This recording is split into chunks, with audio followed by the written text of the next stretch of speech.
印度国产航母已经通过了流域试验，明年进行海上试验。那是否能比中国003航母更先服役？为什么中国003航母也许会让中国达到1:3成就？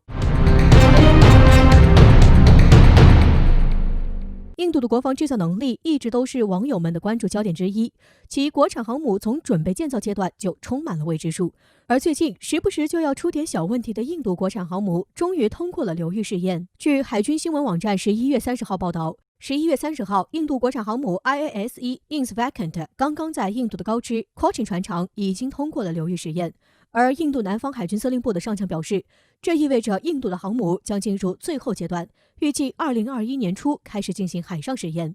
要知道，印度的这艘航母可是1999年获得批准，2004年才获得拨款，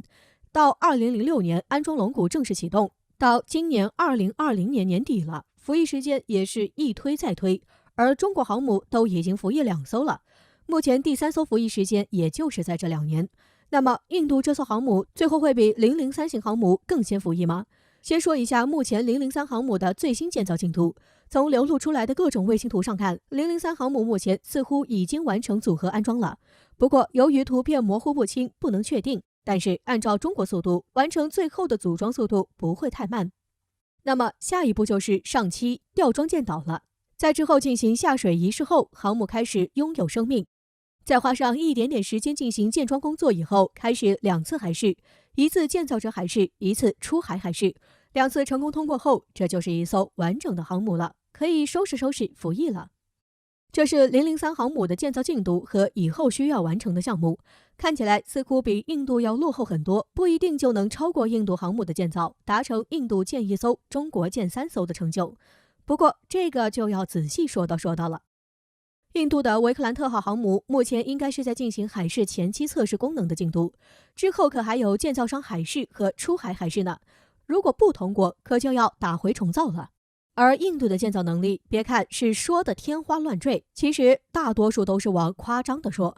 印度的光辉战机当年可是吹到天上去了，结果不尽人意。当时空军高高兴兴地接收了几架飞机，还没用多久就出现各种事故，不得不退回重造。之后同样的事情再三发生，导致印度空军一举把生产公司告上法庭。从这件事情中，我们依然可以看出印度在制造上的薄弱，更不用说航母可是比飞机更难建造，不然怎么能独立制造航母的国家那么少？所以印度这艘航母最后会不会打回重建，同样也是个问题。更何况印度在建造这艘航母时的各种事故和一拖再拖的服役时间，更是让这艘航母前途渺茫。而中国已经有了建造航母的经验，那么从最初的设计以及各种功能上就会进行严格把控，之后在海试上就会更顺利，相对时间上也会减少。想当初002航母从2018年中开始试航，2019年年底服役，也就花了1年多的时间。003不说更少，起码不会超出。所以003航母说不定真的能比印度航母更先服役，达成1:3成就。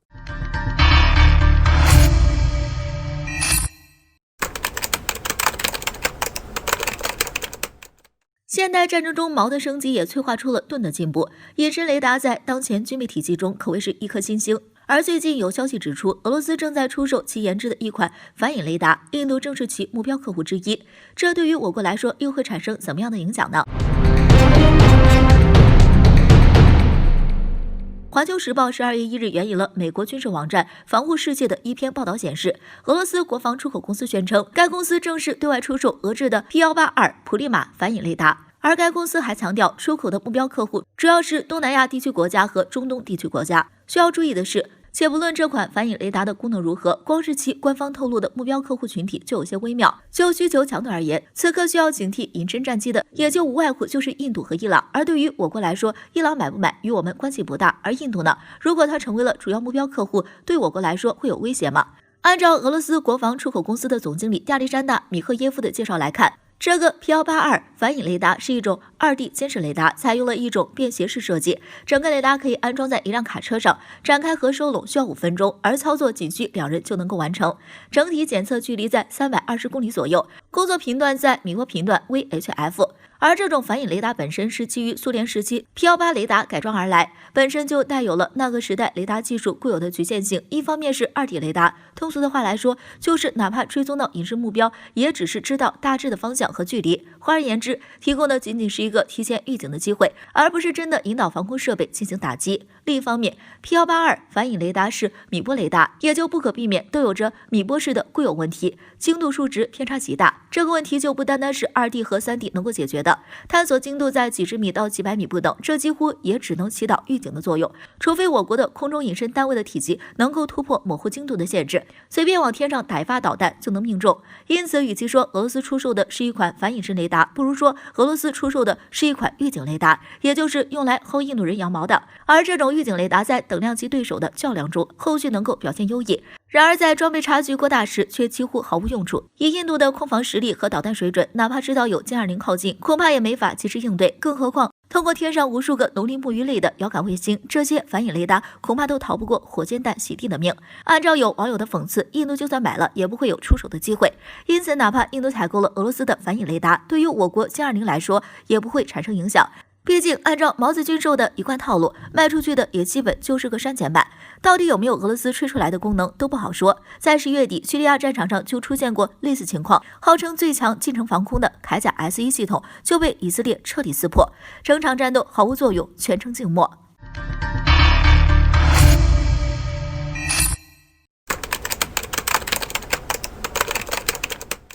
韩国拒绝出售 FA50给阿根廷，为何说是英国搞的鬼？不过还有可选的，为何阿根廷空军参谋长或称买中国战机？敬请关注本节目。据韩媒消息，韩国航空航天工业 KAI 已经正式拒绝将其 FA50战斗机出售给阿根廷空军，而原因根本不是韩国，都是英国搞的鬼。作为曾经的战争对手，英国绝不允许任何的先进武器流入阿根廷。FA50战斗机是韩国自主研发的首款战斗机，但这个所谓自主要打上一个大大的引号，因为其核心部件来自于欧美各个大厂，其中英国提供了6个主要的部件，所以只要英国停工，韩国的战斗机就无法出口。话说回来，如此浅显的道理，韩国人居然不懂。或许韩国早就能预想到此结局，但参加竞标仍可以提升 FA50的知名度。的确，在英国干扰前 ，FA50确实名义上击败了许多对手，夺得了胜利。阿根廷空军参谋长哈维尔·艾萨克表示，英国的否决权反应并不会令我们感到惊讶。飞机制造商很容易屈服于英国的压力，由于欧美航空企业的相互关联性，英国只需要略微活动，就可以让很多企业取消对阿根廷的协助。但这并不表示阿根廷已经完全无路可走。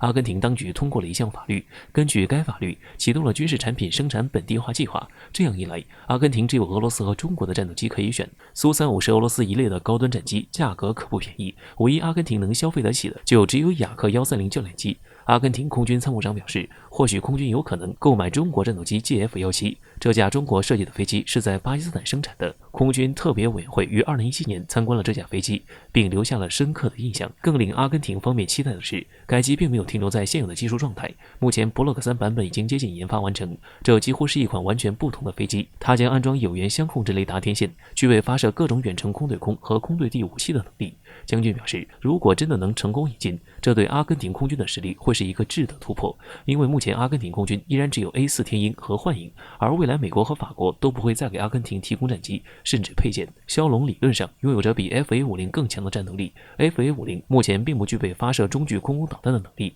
没有超视距作战功能，毕竟在韩国军队中，它仅作为教练机和轻型攻击机而存在。而说到攻击能力，除了炸弹以外， FA50 主要使用小牛空对地导进行反坦克任务。但阿根廷空军的主要使命是反舰作战，小牛空对地导弹虽然能够反舰，但射程小，弹头小，在现代化战舰面前没有多少生存能力。而枭龙则不同，可以携带 C802 亚音速反舰导弹和 CM400 AKG 超音速反舰导弹，后者拥有5马赫的速度和250公里的射程。一旦阿根廷装备枭龙，可以对英国舰队造成巨大的威胁，重演马岛海战中飞鱼击沉谢菲尔德号的壮举。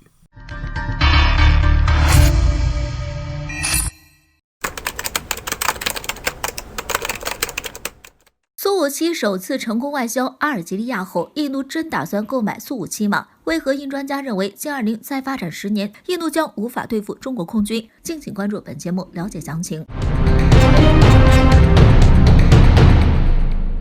阿尔及利亚一直是俄罗斯最先进的武器的优先客户，最新一例就是购买苏57，这是苏57的首次成功外销，具有非常大的象征意义。一些媒体报道称，阿尔及利亚采购苏57是为了回应其竞争对手摩洛哥从其盟国美国购买 F-16V 毒蛇。如果属实，这将是非洲国家的空军首次引进第5代隐形战机。阿尔及利亚空军配备了首屈一指的俄罗斯战斗机，包括苏30 MKA 战斗机、米格29C 中型战斗机、苏24M 战斗轰炸机以及一支由增强型米格25胡佛解析机组成的精英单位。一眼看过去，阿尔及利亚空军简直就像一支缩小版的俄罗斯空军，所以购买5代机时选择苏57对阿尔及利亚空军而言是正常的举动。但是很多媒体认为，目前尚无法确认这些新闻报道的准确性。2020年9月，俄国防工业公司航空工业集团的工业总监曾告诉 RBC 新闻社说，直到我们向自己的部队提供足够的飞机，国外市场才可能有明显的需求。而目前为止，量产型苏57才刚刚下线。他说，目前的头等任务是向俄罗斯武装部队提供飞机。他补充说，尽管一些销售谈判正在进行，但现在向国外供应战斗机为时尚早。换言之，苏57的销售确实已经开始了，但苏货1的产能目前来看还很难称得上高效。印度航空专家们认为，印度需要隐形战机，而且是急需，因为印度已经和俄罗斯取消了第5代战斗机计划。印度在该计划方面一直面临重大问题，出现了严重的延误和技术短缺，迫使印度政府经过多年的审议和努力，完全放弃了该项目。但是印度却又很神奇的要自研5代机，即该国自己的高级中型战斗机计划。但几乎所有人都知道，这是一项漫长的工作，一定需要很多年才能完成。印度专家不无担忧地提到，就算10年内能完成国产隐身战斗机，可歼20已在生产，难道要眼睁睁地看着歼20生产10年吗？到时候印度空军会彻底丧失所有的空中优势。推进国产在任何时候都是诱人的，可强大的对手不会给你静静发展的时间。如果印度不想被彻底压倒，那么采购外来战机是唯一的选择。既然美国不愿意往南亚销售 F-35，那么苏57将成为印度唯一的选择。